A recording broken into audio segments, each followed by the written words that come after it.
Hey, it's Alan, and I just wanted to let you know that you can now listen to the ongoing history of new music early and ad-free on Amazon Music, included with Prime.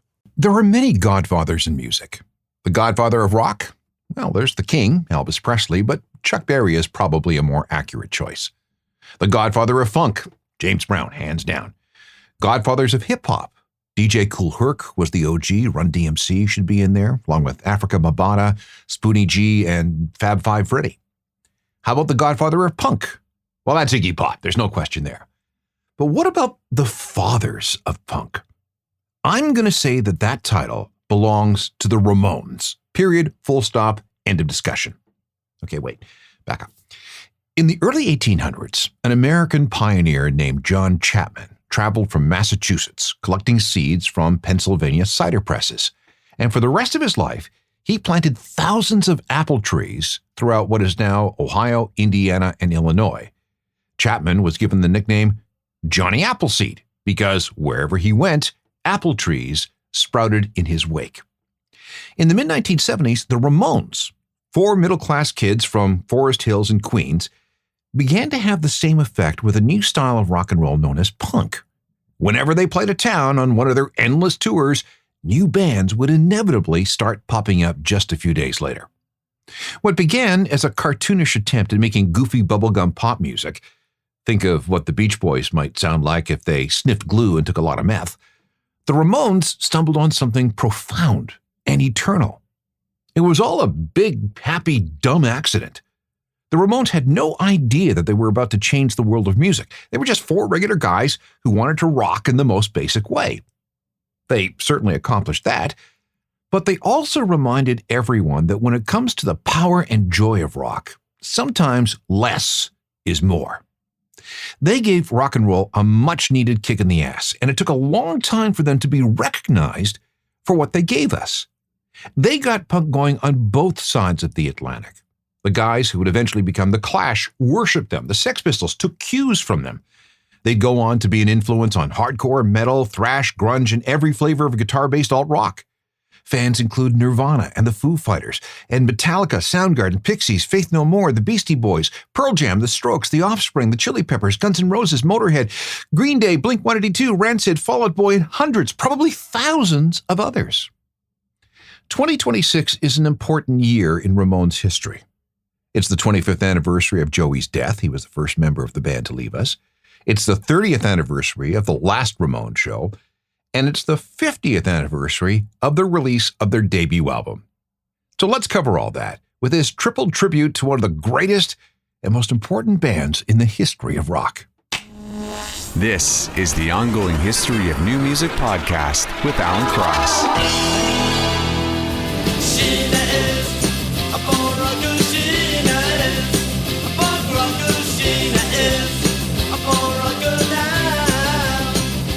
The Ramones, and one of their classics, Sheena is a Punk Rocker from 1977. Hello again, I'm Alan Cross. And August 16th, 1974, a day that has gone down in history. It was a smoking hot and very humid day in New York City. Down in the Bowery, with all the concrete, it was even hotter, and it stunk. You see, New York was in decline. It was broke. It was riddled with crime. There was garbage everywhere, drugs everywhere, poverty, homelessness was all rampant. Buildings were abandoned with broken windows. It was pretty grim and frankly uncivilized. But at 315 Bowery at Bleecker, there was a bar called CBGB. And that Friday night, again, August 16th, 1974, the place was almost empty. There was the owner, Hilly Crystal, his dog, two people from a San Francisco transvestite band called the Cockettes, the manager of another band called Television, and a local scenester named Legs McNeil. At about 9 o'clock, four guys in leather jackets, t-shirts, torn jeans, and Converse high tops got up on the tiny stage, and, Legs McNeil remembers it this way. They counted off this song, and it was just this wall of noise. They looked so striking. These guys weren't hippies. This was something completely new. It was 60s rock and roll distilled to its essence, played at the speed and volume of a jet engine. 15 minutes after their set started, it was over. They had blown through all their songs, and had even found time to fight about which song was next and to struggle with broken guitar strings. The owner's dog hid behind the bar. At the end of the set, such as it was, Hilly Crystal said, "Nobody's going to like you, but I'll have you back." They would come back to CBGB a total of 74 times that year. And by the time they retired forever, with the final show in Los Angeles on August 6, 1996, they changed the world of rock forever. Now, like I said at the beginning, 2026 is a triple anniversary. The 25th anniversary of Joey's death, the 30th of that last show, and the 50th of the release of the first album. So let's start there. The roots of the Ramones go back to when a Yankees baseball fanatic named John Cummings shared a joint with a new friend, a former hairdresser named Douglas Colvin. They were working construction that day, a 50-story building at 50th and Broadway. That joint led to a couple of beers at a local strip club. And many drinks later, it was decided that they should form a band. With about $100 between them, they bought a guitar, a bass, and an amp. 4 days later, January 28th, 1974, they had their first rehearsal. Just the two of them.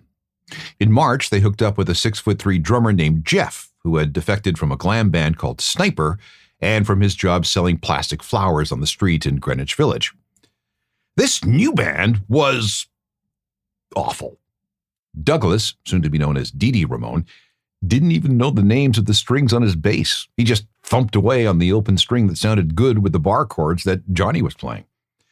But what they lacked in ability was more than made up for by their enthusiasm.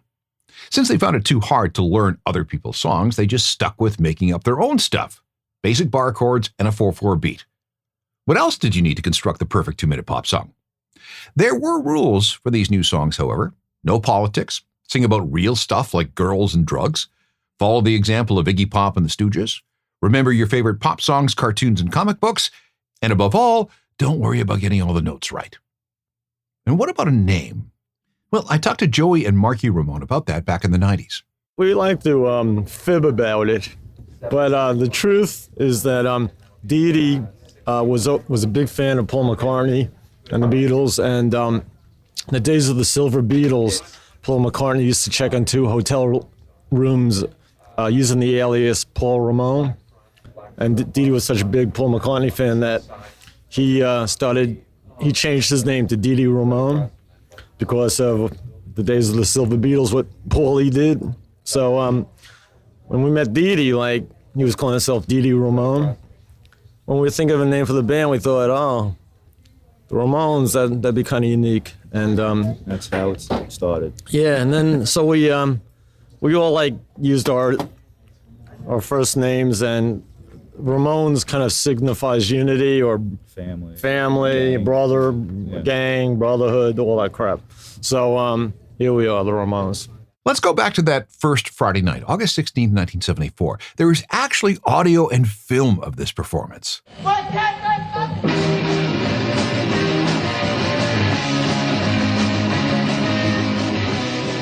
It's hard to describe how different the Ramones were by the fall of 1974. Here were these four brothers, all dressed in torn jeans and leather jackets, playing to what amounted to bubblegum pop music at 1,000,000 miles an hour. No solos, no stage patter, no acknowledgement of the audience, no letting up. The only breaks came when Johnny counted off the next song. 1, 2, 3, 4. Were they serious? Was this a joke? Depending on who you talk to, the Ramones were either complete idiots and morons or minimalistic artistic geniuses. After a Ramones show, every song seems slow.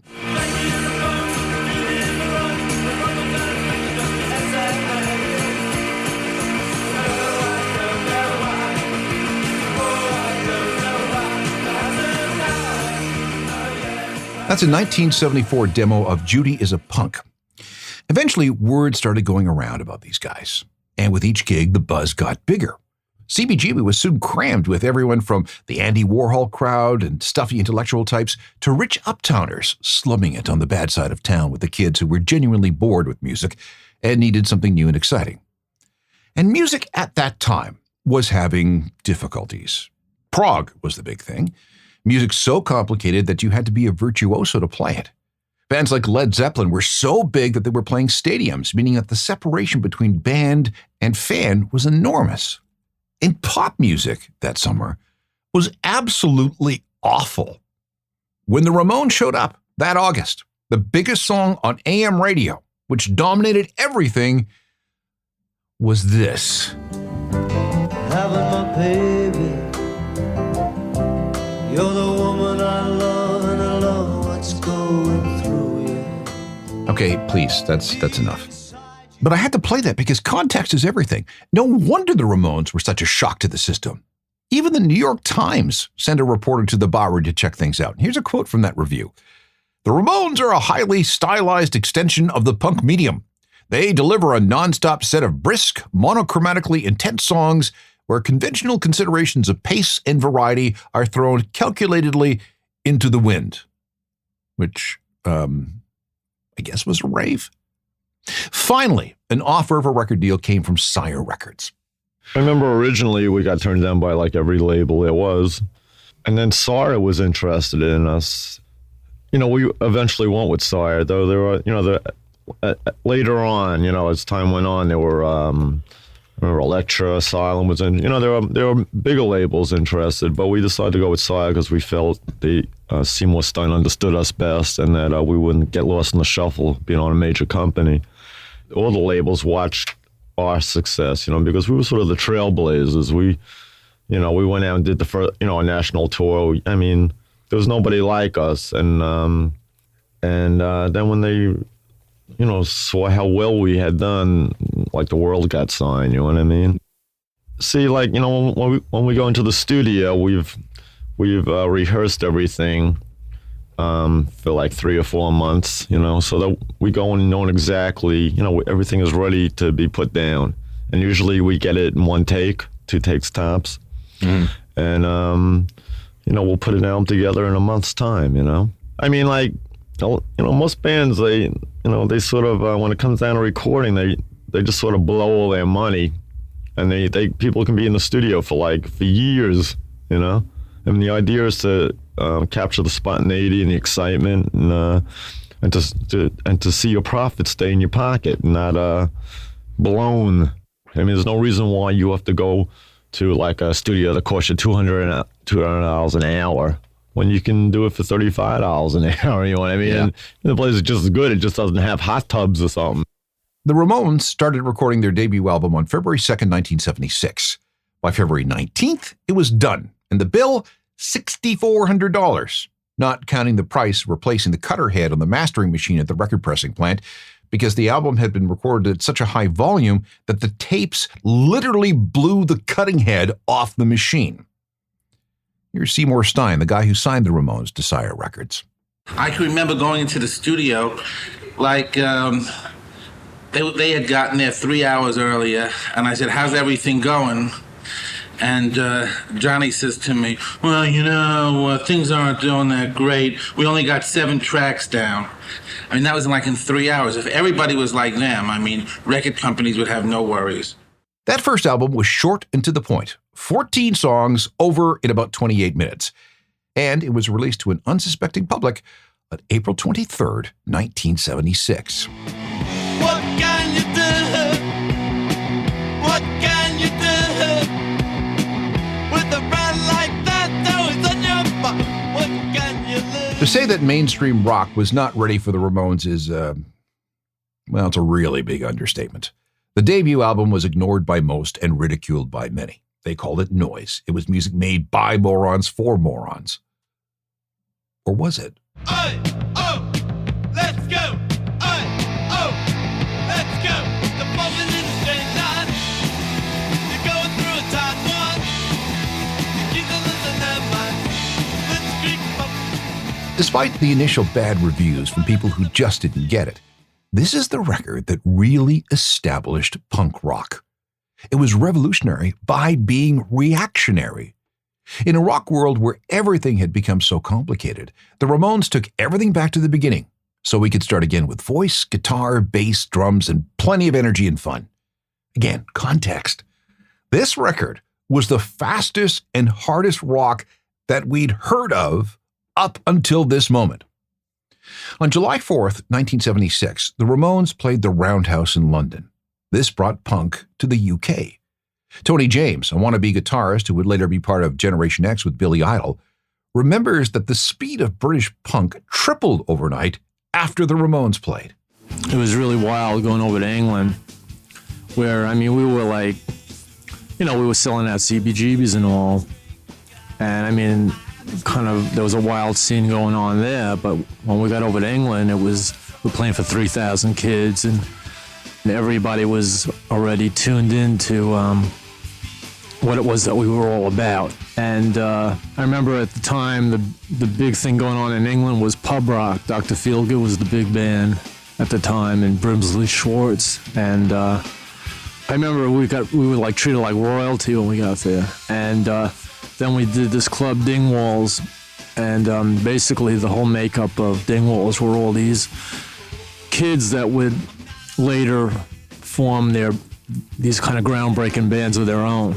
And like at our sound check, we met like Johnny Rotten and Joe Strummer and all these people, and they were really, they were totally taken with the band, and really after that, when we left England at that point, they told us that we had turned them on, kind of opened them up, and inspired them to form their own bands, basically. When we came back in '77, the whole thing was in full blown, and I feel like from that point on, we really kind of brought upon a radical change that would really sweep the world. British punks ate it up, and then they recycled it with their own style, and boom! The summer and fall of '76, after the Ramones, became the big bang of what would be called alternative music. How important is that first record? Listen to this. In 2012, it was inducted into the National Recording Registry of the United States because it is culturally, historically, and aesthetically significant. So there's our first anniversary. 50 years since the release of the first album.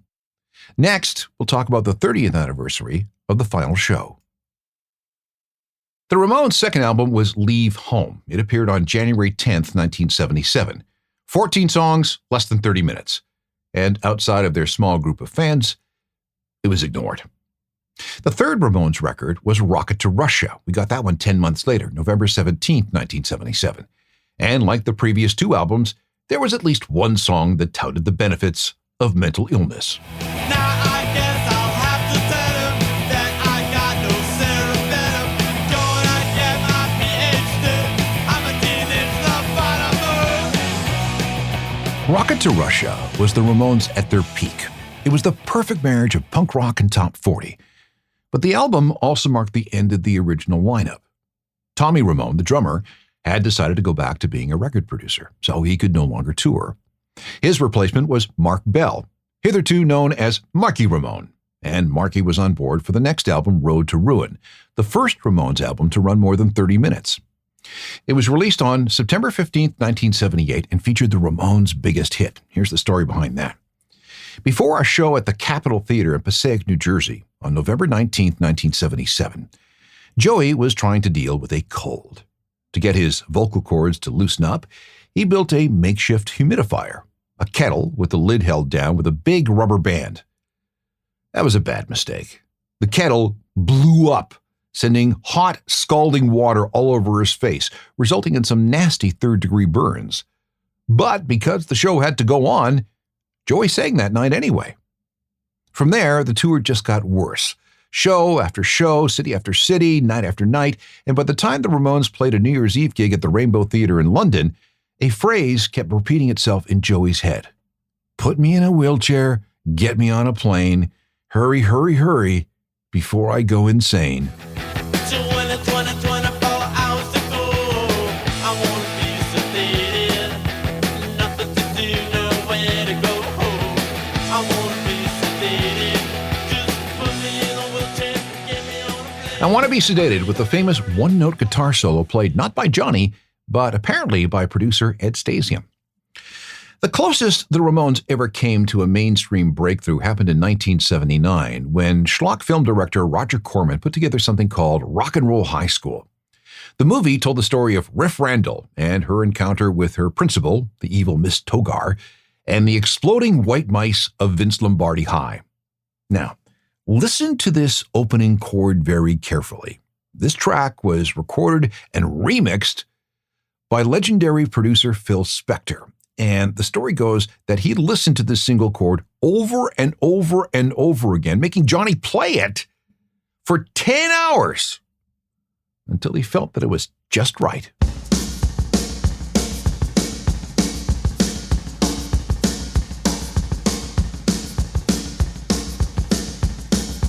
Rock, rock, rock, rock, rock on high school.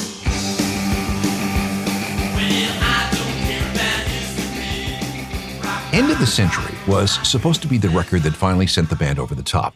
Instead, though, it was a creative disaster. They were at the mercy of Phil Spector, bit of a nut, who insisted on overproducing the Ramones' sparse style. The cost of recording the record ballooned to over $200,000, and the Ramones were not happy with the results. Perhaps maybe with the exception of this song. Rockin' rock and roll radio. Let's go. Rockin' rock and roll radio. Let's go. Rockin' rock and roll radio. Let's go. Rockin' rock and roll radio. Let's go. By 1982, the Ramones had peaked and were, well, on their way down. There were personnel problems, there were lineup changes, there were problems with drugs and alcohol. The original punk scene had died away, leaving the Ramones basically to fend for themselves. With album sales slowing to a trickle, and they weren't great to begin with, the only way to survive was to tour, and tour some more, stopping just long enough to record another album. The 80s were a tough time for the Ramones. They were largely ignored, if not outrightly ridiculed. And it didn't help that Joey and Johnny had stopped talking, because Joey's girlfriend, Linda, went from Team Joey to Team Johnny and stayed there. So imagine those long van journeys where the singer and guitarist refused to talk to each other. But then grunge hit. And starting in about 1991, the Ramones found their work and their image and their influence being reevaluated. After being declared out of step and out of date for years, more and more people came to realize the enormity of the Ramones' contribution to what had become known as alternative music. As punk rock bubbled up on the mainstream, pro-Ramones articles began to appear in major music magazines, as more writers began to realize the band's influence on superstar groups like Nirvana and Soundgarden and Pearl Jam and Green Day and The Offspring and White Zombie and all those other bands I mentioned earlier. In 1992, Spin magazine named the Ramones one of the 7 most influential acts of all time, noting that you can draw a straight line from the Ramones through to Nirvana. Compilations of Ramones material began to sell in large numbers, thanks in large part to this retroactive praise, and as a result of a growing retro 80s movement that also began to take hold. By 1993, with more and more people becoming acquainted with the history of alternative music and new rock, the Ramones were being held up as the founding fathers of all punk rock, and thus the entire alternative rock sound and attitude. Joey Ramone took this all in very carefully. By the time his 44th birthday rolled around, he made a decision. After more than a dozen years in the wilderness, the Ramones were on top again. What better time to retire? So, after a worshipful appearance during the 1996 Lollapalooza Festival, the Ramones played their last show. The date was August 6, 1996, at the Billboard Live Club on Sunset Boulevard in Hollywood. This was just 10 days short of the 22nd anniversary of that first show at CBGB. It sounded like this. That's the way it will be. That's the way it will be. That's the way it will be.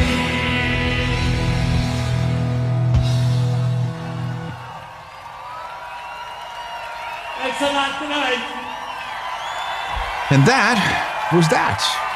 After exactly 2,263 shows, 146 original songs, and 14 studio albums between 1974 and 1996, the Ramones were over.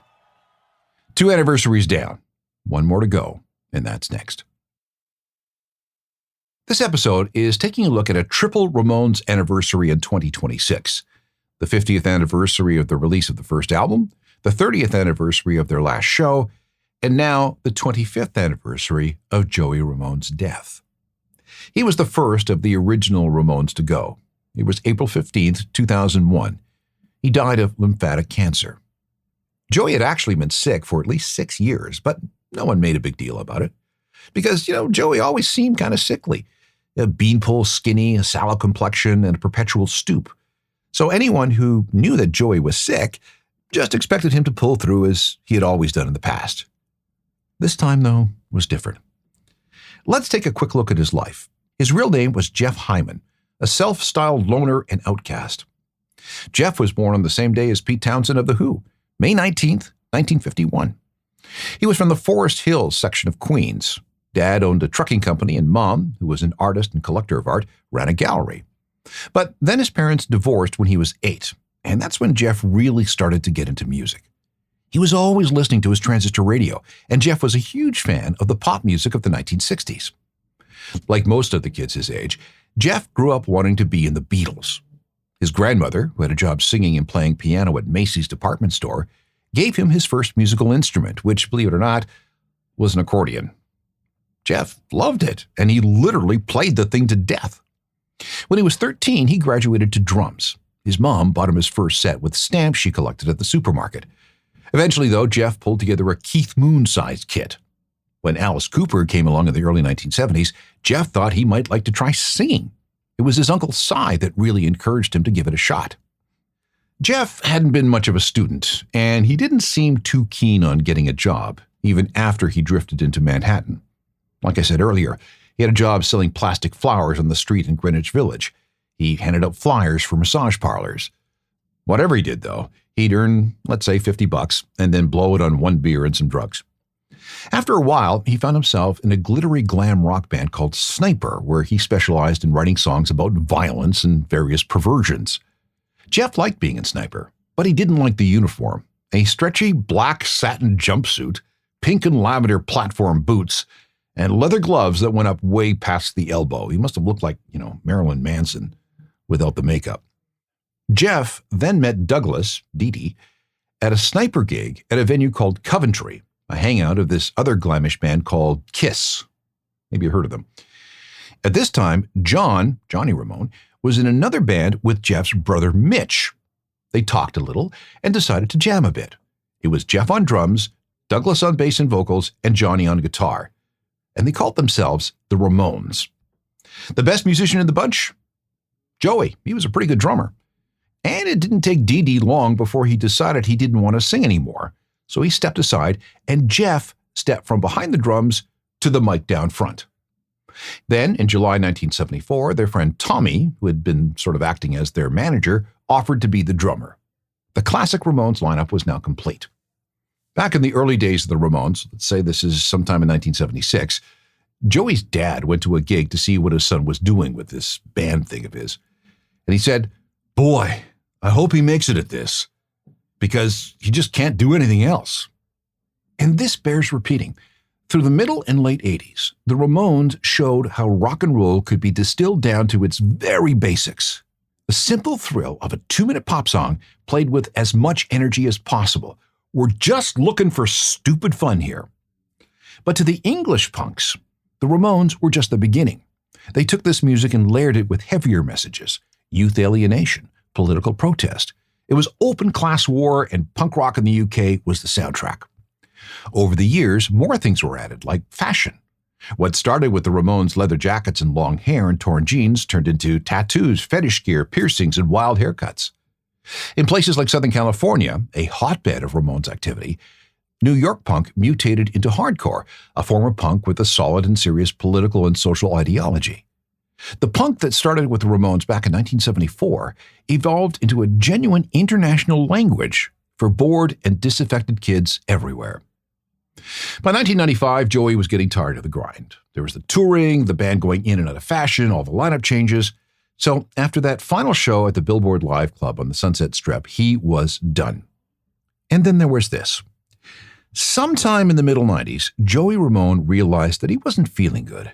A couple of shows had to be canceled because he was ill, and over the next couple of years, a series of interviews and promo tours were called off, some at the last minute, and most people just chalked this up to typical rock star excess. Joey can't make it because he's got the flu. Yeah, that's it, the flu. But there were those who suspected that there was something else going on. In the spring and summer of 1997, I was working on a book called Over the Edge, The Revolution and Evolution of New Rock. And one of my editors suggested that it would be very cool if I could find somebody famous to write a foreword or introduction to the book. At that point, the only guy I wanted was Joey Ramone. So I called some people, and after a while, I was given Joey's home phone number. So one night, I screwed up enough courage to call him. And he just happened to be at home. Hello? Yeah, how you doing? We had several long conversations over the next few weeks. We talked about the end of the Ramones. We talked about how Joey was going to mentor several New York punk bands. We talked about the possibilities of a solo album. And eventually, we got around to talking about my book. And at first, he was excited about the idea. But as we got closer to the due date, his enthusiasm waned. At the time, I thought he was just getting sick of me. But what I didn't know was that he was just plain sick. He did tell me that he had hurt his ankle and it wasn't healing properly, which was causing him problems. So, okay, fine. But the reality was that Joey had been diagnosed with lymphatic cancer sometime in 1994 or 1995. But at Joey's request, no one was told. If someone in the music media did find out, they respectfully declined to report on it. They just liked Joey way too much. And besides, Joey didn't want to make a big deal of it. He thought of telling everyone that he had, quote, this is Joey speaking, come down with a little case of cancer, but decided against it. Besides, the chemotherapy was working just fine. Meanwhile, Joey went about reinventing himself. The man was incredibly political, offering opinions and support to a variety of causes, including anti-apartheid projects. He became a record producer. He was a radio DJ for a while. In fact, a Toronto company even tried to pair me and him up for a national radio show, but by that time, Joey was in chemotherapy and wasn't up to doing much. Then a series of things conspired against him. Joey had a terrible case of OCD, something that he had since he was a kid. And this is the kind of OCD where he had to return to his apartment multiple times to make sure that he turned off the stove or locked the door. He'd sometimes have an uncontrollable urge to step on and off a curb a specific number of times. On December 30th, 2000, he had this unbearable sense that he'd forgotten to close a door at an office across town. He couldn't leave it, so he set out to close it. And while walking down the icy street, Joey fell and broke his hip. As a result of this really bad injury, doctors had to take him off his cancer-fighting drugs that weakened his immune system, so he could undergo surgery. He was released for a few days in February 2001, but he was soon back in the hospital. He never went back to his apartment again. The lymphatic cancer went after Joey's immune system, all but shutting him down and leaving him susceptible to infection. On Sunday, April 15th, his family was called to his room at Presbyterian Hospital in New York. His brother, Mickey Lee, put on a U2 song called In a Little While from the All That You Can't Leave Behind album. There was a little boombox in the room. In a Little While had become Joey's favorite bedside song. Some say the song was a gift from Bono. In fact, Bono had given him a call on Good Friday that year. Joey wasn't able to say much, he was that sick, but those who were there could see how much that call meant to him. As the song played that afternoon, Joey slipped away. And by 2:40 that afternoon, just as the song ended, Joey Ramone was gone. Meanwhile, the front door of CBGB had become something of a shrine. Candles, flowers, cards. Someone set up a boombox that blared nothing but Ramones songs.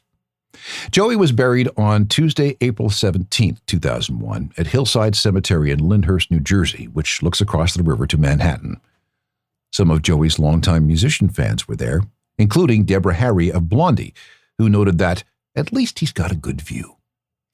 May 19th was declared National Joey Ramone Day by congressional proclamation. The American flag that flew over the U.S. Capitol building in Washington was given to the family. Here's what Billy Joe Armstrong from Green Day had to say. I can firmly say that rock and roll will not be the same without Joey Ramone alive. The one thing no one will be able to capture was how cool he was. He was rock and roll coolness. The glasses, the leather jacket. He barely moved a finger. He just stood there. To me, what I saw was the perfect rock band. They had songs that just stuck in your head. Just like a hammer, they begged right into your brain. By the way, Billy Joe's first son is named Joey. Green Day drummer Trey Cool has a daughter, and her name is Ramona, which should tell you something. Let me play you this. It's the opening track of U2's 2014 album, Songs of Innocence. It's the first single, and it's called The Miracle of Joey Ramone. I woke up at the moment when the miracle occurred. Heard a song that made some sense out of the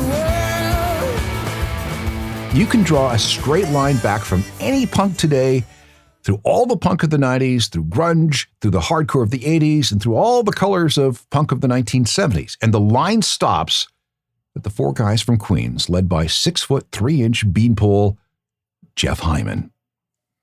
Joey and the Ramones may have started as a goof, but it was a joke that conquered the world. 3 chords, sometimes 2, and an attitude. That's all it took. The original Ramones are all gone now. Joey was the first to go on April 15, 2001. Dee Dee OD'd on June 5, 2002. Then it was Johnny, prostate cancer, on September 15, 2004. And finally, Tommy on July 11, 2014, because of bile duct cancer. It's hard to overestimate the role of the Ramones in the evolution of today's rock and roll. When they first appeared in 1974, they were a refreshing slap in the face, a reminder that rock didn't have to be overblown, overproduced, and pretentious to be significant. They proved that all you really need was a few chords, a little wit, and a lot of energy.